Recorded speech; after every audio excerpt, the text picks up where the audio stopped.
हाँ, ये ऊँट की जरिया रहा, ये ठेर में सब कुछ इसे खोलता था, इंजन में इंजन, बस बाडी ऊँट के ऊपर रखता था। ऐसा पहाड़ था जैसे सामने नहीं है। हाँ। बस इसके ऊपर और नीचे जो है ना फिर लोग फेट करता था, वापस इधर पहुंचता। अच्छा, यहाँ पर ट्रैक अब बिल्कुल तबाह बर्बाद हो चुके हैं और कहा जाता है कि जो यहाँ पर कारीगर हैं उन्होंने इस रेलवे की पटरी से बंदूकें और गन्ने जो है ना वो बनाई हैं, क्योंकि उनका कहना था कि इससे ज़्यादा अच्छा लोहा कहीं नहीं मिला।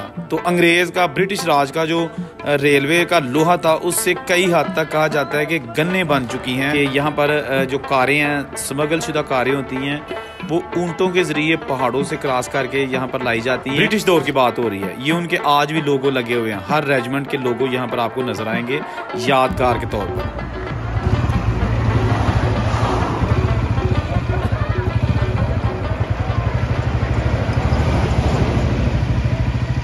जो ट्रेड यानी कि अफ़गानिस्तान से पाकिस्तान और फिर दिल्ली तक, यानी इंडिया, जो ब्रिटिश इंडिया था, या उसके बाद यहाँ पर चीज़ें लाई जाती थी या यहाँ से जाती थी।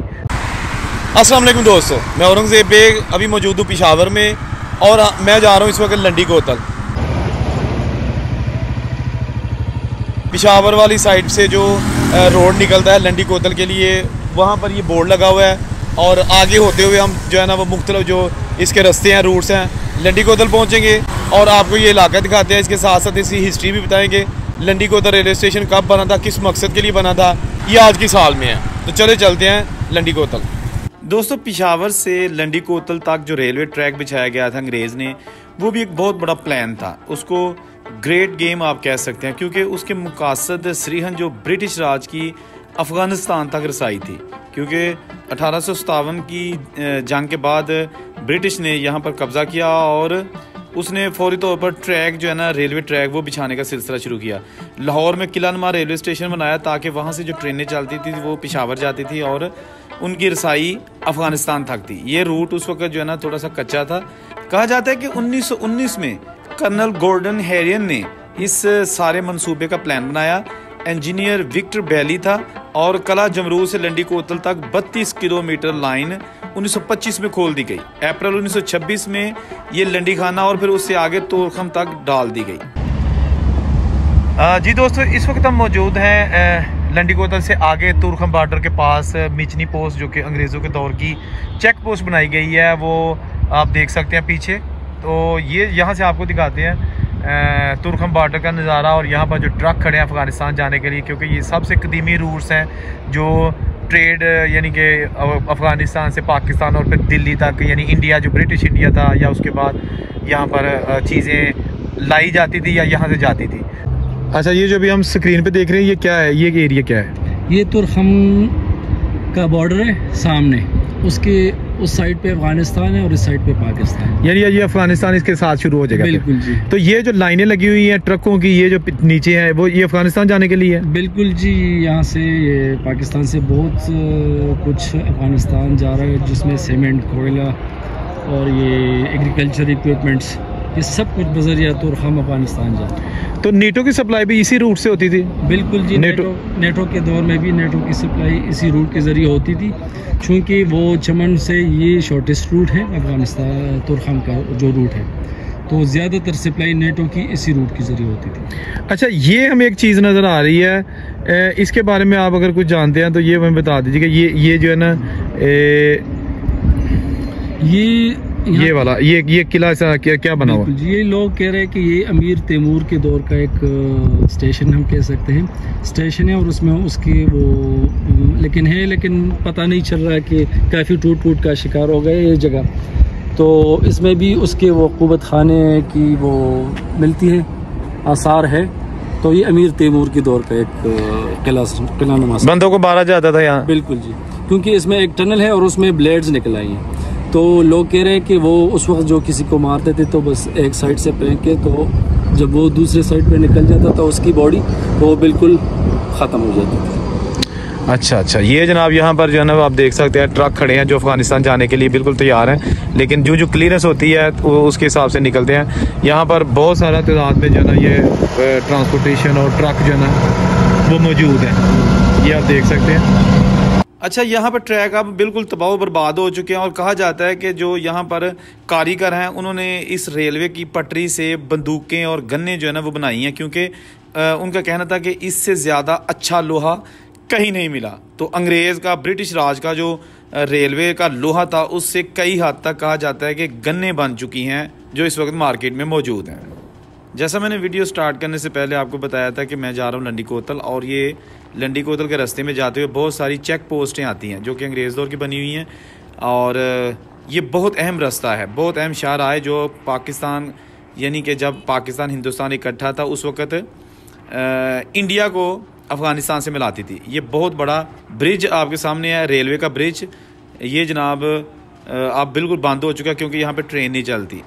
यही वो एरिया जहाँ से नेटो की सप्लाई अफ़गानिस्तान में इत्तेहादी फ़ौज के लिए जाया करती थी। और ये ब्रिज देखें आप, इंतहाई खूबसूरत और बड़ा डेंजरस सा ब्रिज लग रहा है, अंग्रेज़ का बनाया हुआ ये सारा सिस्टम। और ये जनाब खैबर पास का इलाका है जो कि तोरखम अफ़गानिस्तान की जो पाकिस्तान के साथ सरहद है वहाँ तक जाता है।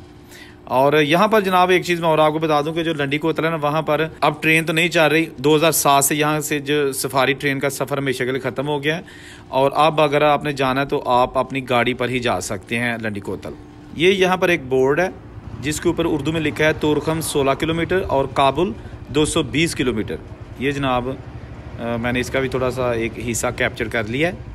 आगे चलते हैं। अच्छा, ये निशानी के तौर पर जो मुख्तलिफ रेजिमेंट्स हैं जिन्होंने यहाँ काम किया खैबर पास में मुख्तलिफ ऑपरेशंस में, ब्रिटिश दौर की बात हो रही है, ये उनके आज भी लोगो लगे हुए हैं। हर रेजिमेंट के लोगो यहाँ पर आपको नज़र आएंगे यादगार के तौर पर।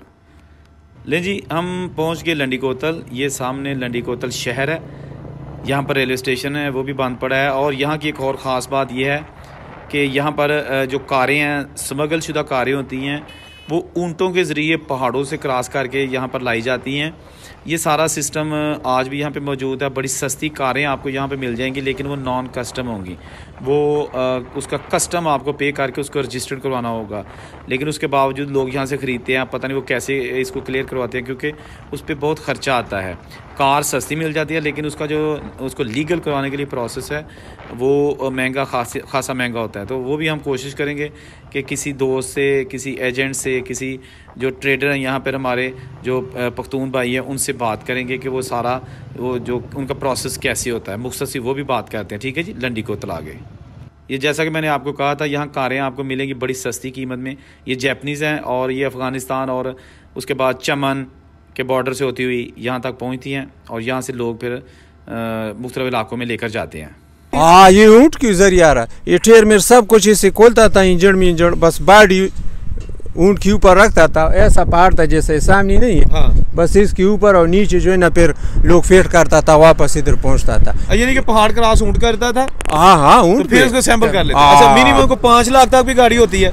ये तकरीबन 3 लाख से लेकर 15 लाख तक इधर बस मार्केट बहुत ज्यादा चलता है। अच्छी गाड़ी में, अच्छी गाड़ी। वेट्स 8 साढ़े 8 लाख तक वेट्स मिलता है। अच्छा, ये बोर्ड लगा है जी, वेलकम टू लंडी कोतल। ठीक है जी, ये लंडी कोतल का रेलवे स्टेशन, पुराना रेलवे स्टेशन। इस स्टेशन की ऑलरेडी मैं वीडियो बना चुका हूँ जिसका लिंक डिस्क्रिप्शन में मौजूद है। आप लंडी कोतल शहर दिखाते हैं आपको। लंडी कोतल एक बहुत ही कदीमी शहर है जहाँ पर आज भी किसी हद तक हमें पुरानी 2-3 कमर्शियल बिल्डिंग नज़र आई, जिससे ये ज़ाहिर होता है कि उस दौर में भी ये बाज़ार अभी जो लंडी कोतल का है ये मौजूद था। जैसा कि आप ये देख सकते हैं, ये बिल्कुल पुरानी बिल्डिंग है, अंग्रेज़ दौर की बनी हुई। कुछ हद तक इसको जो है ना वो मेंटेन किया गया है, बट ये पुरानी है। ठीक है जी, यहाँ आप देख सकते हैं ये कोई बड़ा डेवलप एरिया नहीं है, लेकिन इस इलाके का ये बड़ा शहर है। यहाँ से सारे काफ़िले अफ़गानिस्तान जाते हैं या अफ़गानिस्तान से पाकिस्तान आते हैं, और यही वो रास्ता है जहाँ ब्रिटिश दौर में जो है ना वो इंडिया से, दिल्ली से, लाहौर से, पेशावर से जो ट्रेड थी वो अफ़गानिस्तान के रास्ते रशिया तक होती थी, और ये सिलसिला आज तक जारी है।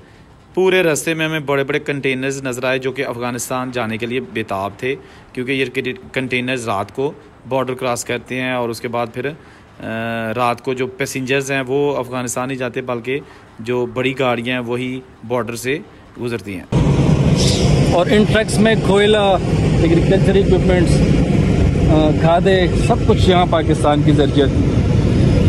और अगर गंदम और चीनी वगैरह स्मगल होती है पाकिस्तान से, वो भी यही रास्ते हैं? वो भी इसी रूट के जरिए होती थी। अलबत्ता ईद के दिनों में तो यहाँ से जानवर, कुर्बानी के जानवर है जो यहाँ से सप्लाई होती है, जिसकी वजह से पूरी पाकिस्तान की कीमती जानवरों की बढ़ जाती है। यानी कि अगर हम कहें कि जो भी चीज़ अफगानिस्तान में जाती है यही वो रास्ता है? बिल्कुल यही वो रास्ता है। और एक चीज़ पे फोकस होनी चाहिए कि जो जिन चीज़ों की कीमतें बढ़ती है तो अफगानिस्तान तक तो वो जाती है और हमारे डीलर्स या ट्रेडर्स वो भी सप्लाई करते हैं, लेकिन फोकस उनकी अपने मुल्क पे होनी चाहिए, क्योंकि सिर्फ ट्रेड नहीं है, अपने लोगों को भी कुछ सहूलियात देना पड़ती है। यही वो सप्लाई तो हम कर लेते हैं, लेकिन पूरे पाकिस्तान में वो कीमतें बढ़ती है और अफगानिस्तान तक पहुंचने में वो तो कमाते हैं, लेकिन अपने लोगों के लिए मुश्किलात पैदा होती है। यानी जो ट्रेडर हैं वो भी एक्स्ट्रा पैसे कमा लेते हैं अपनी इम्पोर्ट करके, एक्सपोर्ट करके, लेकिन अपने मुल्क में शॉर्टेज आ जाती है। बिल्कुल, शॉर्टेज इसी रूट की वजह से आती है। दोस्तों बहुत ही खूबसूरत इलाका है, खुला कुशादा रोड बना हुआ है, क्योंकि यहाँ पर ट्रेड होती है। जैसे कि आप देख सकते हैं कि बहुत लंबी लंबी कतारें लगी हुई हैं ट्रक्स जो कि अफ़गानिस्तान जाने के लिए तैयार हैं। तो ये थी छोटी सी वीडियो जिसमें मैंने कोशिश की कि थोड़े से टाइम में ज़्यादा से ज़्यादा आपको इस इलाके की सैर करवा सकूं और आपको फ़ील हो कि यही वो इलाका है जहाँ पर ट्रेन और बस या ट्रक्स या आम ट्रांसपोर्ट बेयक वक्त पेशावर से अफ़गानिस्तान वाली बॉर्डर की तरफ जाते थे। आज भी ये रास्ते मौजूद हैं, आज भी ये ट्रेन का रास्ता भी मौजूद है, लेकिन ट्रेन नहीं जाती। ट्रेन की पटरी काफ़ी हद तक तबाह हो चुकी है। ये ब्रिजेस तो मौजूद हैं, लेकिन इनके ऊपर रेलवे की जो पटरी है ना, वो इस काबिल नहीं कि वो ट्रेन को बर्दाश्त कर सके। ठीक है जी, कमेंट करके ज़रूर बताइएगा आपको वीडियो कैसी लगी। मज़ीद वीडियोज़ के लिए देखते रहिए मीडिया टॉप। औरंगज़ेब को इजाज़त दीजिए। अल्लाह हाफिज़।